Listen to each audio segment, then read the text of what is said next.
How to log in 8-ball pool with Google Play. Hi guys, it's Mikran from Gaming Basics. Today I am going to guide you how to log in 8-ball pool with Google Play. Logging in 8-ball pool with Google Play is quite easy, so without any delay, let's start the video.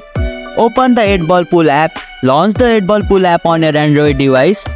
Select the login option. If you are opening the app for the first time or are logged out, you will see an option to log in with Google Play or sign in with Google.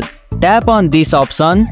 Choose your Google account. If you are already signed into your Google account on your device, you may be prompted to select your Google account. If not, you will need to enter your Google account email and password. Grant permission. Allow the app to access your Google Play account. This typically includes permission to save your game progress and access friends. Confirmation. After successfully login, your game will sync with your Google Play account and you will be taken to the main menu of 8-ball pool. And here you go, it's done. That's how you can log in 8-ball pool with Google Play. If you liked our video, press the thumbs up and share button. If you have any question, comment down below and don't forget to subscribe the channel for more tutorials.